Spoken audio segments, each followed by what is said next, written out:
kabayanihan. Ang isalba, ang naghihinga ng bayan, kahit kapalit nito'y kamatayan ngunit. Walang sinsakit ng paglimot. Walang kasingupit ang kasaysayan. Kinalimutan ang halaga ng wika, ang kalimutan. Ang nagawa din ng kabayanihan, kinalimutan. Tuluyang kinalimutan. Naalala ko, nung bata ako, kung gaano ako kapanatiko sa kwentong makasaysayan. Nabasa ko kung paano ang ating isla ay ginulabog na nagbago ng banal ng mga banyaga. Kami, ang mga Espanyol, at pinadala kami rito ng ating ama. Hindi kami masama. Pero parang gano'n na nga. Kami dito ay magmimisa, ngunit bilang kapalit ng abala ay mag-aalay kayo ng mga ani, mga hayop, at inyong mga dalaga. Ipapangaral namin sa Panginoon, ngunit sa bayan na ito, kami mismo, ang Panginoon, at hindi.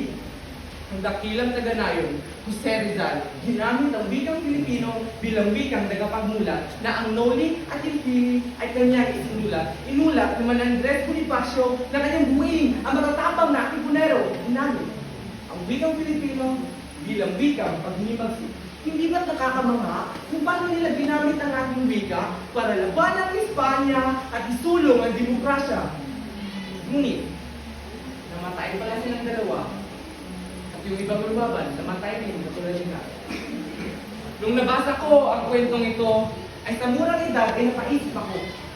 Lahat ba ng kabayanin kinakailangan mamatay sa dulo? Ngayon, binata na ako. At di ko na kailangan pa manood o magbasa ng mga artikulo sa dyaryo dahil nasasaksihan na ng dalawang ako ang panibagong kwento. Kwento ng mga banyaga at nating mga Pilipino. At naulit pala ang kasaysayan, ano? Dahil sa digmaang ito, alipin na naman tayo. Nakakainis. Dahil alipin tayo na maniniwala na ang tanging batayan ng pagiging matalino ay pagiging bihasa sa Ingles.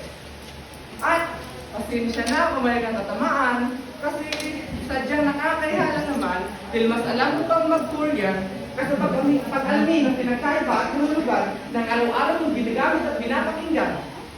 Alam mo ba, sa hagdanan, o sa pintuan, ang pagkakaiba ng nang at dito at rito nakakalito.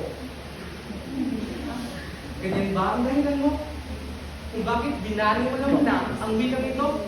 Kung bakit binali mo na muna ang wikang Pilipino? Nagdiwang ang kabataan na marinig nila ang usap-usapan na ang wikang hambul daw, ang Korean ba? Hambul. Ang wikang hambul daw ay maaari lang matutunan, ngunit ganun din ba ang ating kagalakan? Sa liturang Pilipino ang ating pinag-aaralan. Ngayon ay isang digmaan. Nangangailangan tayo ng mga bayaning handang mamatay para sa kanyang bayan. Hindi.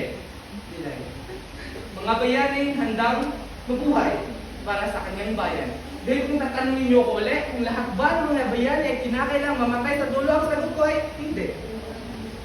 Dahil ang mga bayani ay hindi lamang namamatay para sa kanyang bayan, kundi nabubuhay para sa bayan niyang patuloy na ipaglalaban. Thank you.